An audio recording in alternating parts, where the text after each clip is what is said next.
Here we go. Here we go. More breaking news. Good morning. I am again live, Year 11, with our main man, Mr. Mads. How are you, sir? Good morning, Mr. K. Looking very casual. I bet it was a long night after the announcement, was it? It was an exceptionally long night. No tie this morning. No tie. Still rocking the glasses, though, sir. Will be in AR. Trust me, ladies and gents, he will be. But for now, until that time, you and all of us would have heard the big announcement yesterday by the main man Gavin in the Houses of Parliament, and it really does now affect you, and it's a time to listen. It's a time to listen to this man, because what he's about to say is going to change your life, and it is positive. So, sir, the floor is yours. Thank you very much. Over to you. Morning, guys. Yeah, it's sad news for me personally. Sad news for all your teachers as well. I know some of you are going to feel really, really shocked and be disappointed in terms of the exams being cancelled last night. You know, Gavin Williamson in Parliament said that the summer exams will no longer go forward for GCSEs, and what that means for us is that we're in an excellent position. I want to make that really, really clear that we are in the best position we possibly could be. I've just done a quick bit of maths. As you know, I like doing it in the mornings. We've done an additional 180 hours of education using your period zeros, your period sixes and your period sevens on top of a normal education. Now, why is that important? We made this clear at the start of the year that the additional work you're going to put in is going to increase the amount of progress you made. Now, 180 hours additional learning from September to Christmas is put you in amazing stead to make sure that those centre assessed grades or teacher assessed grades going forward are exceptionally high. Okay, so well done on that. Really, really, really well done. Okay, so your attendance has counted, that hard work has counted, and will continue to count going forward. So, as part of the announcement last night from Gavin, he said we're going to put trust in teachers, not algorithms, which is really, really positive, because we know you best. We know what you can do in the classroom. We know what you can do in a test. I know lots of you have emailed me around what evidence goes forward towards your teacher assessed grades. So there's a couple of things that we know already, but this is not an exhaustive list. There's going to be in-class testing. So that can be as simple as your low stakes quizzing that you're doing at the start of every lesson, or that could be as simple as an exam question that you're doing in a lesson. There's your mock exams going forward. Now, I know lots of you are excited by that, but there are many of you who are worried about that as well.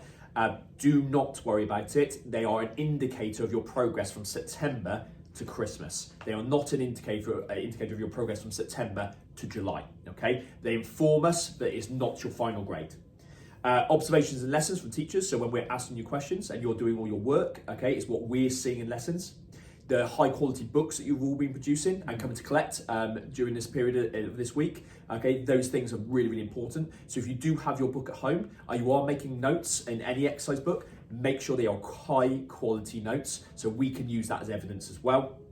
And the final part of it is how much of your curriculum you covered in each subject area, okay? So that's going to indicate to us how much percentage of the course we've covered. That gives us an indicator of how much you know and how much we can see you know within all those evidence pieces I've just said, okay? So there's lots there.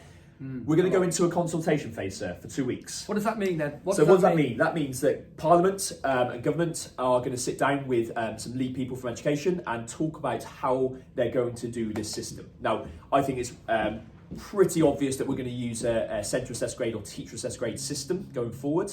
They've said that. What that will look like, we don't know yet.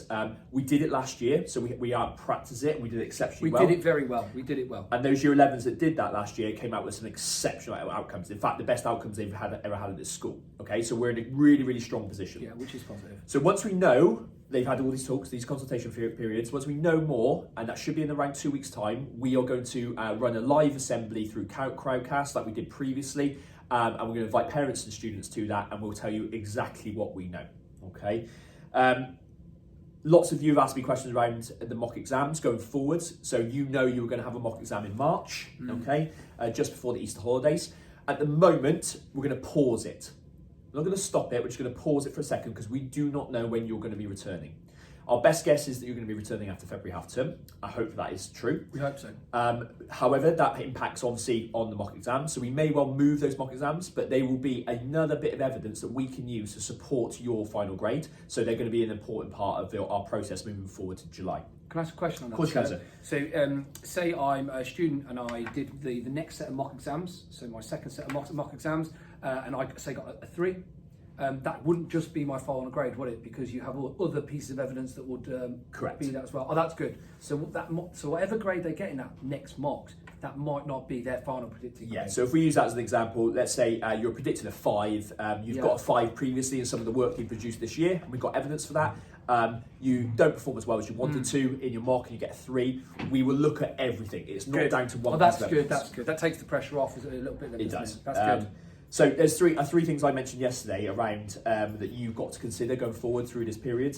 So number 1 is that your hard work will be recognised. So for those students who have worked exceptionally hard, have attended all your period 6s, all of your period 7s, all of your period 0s, you've done your extra boosters, your warm-ups, you've been in every single day, okay? All of that hard work you put in, none of it goes to waste, it is all counting. Okay, your teachers are already working hard now to make sure that they're building evidence around every single one of you.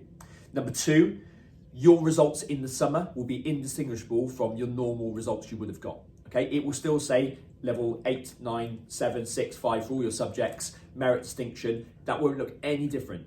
Colleges, universities, employers, it will look exactly the same. No one will know that you have not sat those exams. And the system we're going to use, or the new system they're going to put there, because there's no algorithms, this is just teacher assessment, okay? It's going to be really, really fair, okay? And it's going to be really, really unbiased, okay? That means we're going to have a balanced system, and that's really, really important, okay? We're just waiting at that consultation phase to end to say how we're going to do that. So just watch out for that when that's released, and we will be in touch straight away as soon as we know. What do I do then? So again, I'm going to ask you that same question that I asked the other day. I'm a student, I'm sat at home, I'm watching this. It's 11 o'clock in the morning. What's your advice to me right now? Right now, 11 o'clock in the morning, it's Friday morning, what do I do? So 11 o'clock in the morning, should have already been doing 2 hours worth of work, guys, on your online curriculum, and that's got to continue every single day. Every day? Every single day, including weekends if you need to, okay? All of the work you are producing, submitting through assignments on Google Classroom, writing down, taking pictures of, all of that is evidence. This has to be the hardest you've ever worked in this period of time now, because that is going to be 6 weeks worth of really, really strong evidence for us. Evidence. Correct. Evidence. And where is that? It's in the books. I did this last year, guys. I submitted the evidence. Where was the evidence? It was in the books. Okay, so I can only back up what Mr. Maggs is saying. Work hard, be the best versions of yourselves. And I think at this stage, we're going to say to every other school, what you're doing right now, we are doing better. Correct. We are doing it better. So let's go out there now, be better, do it better.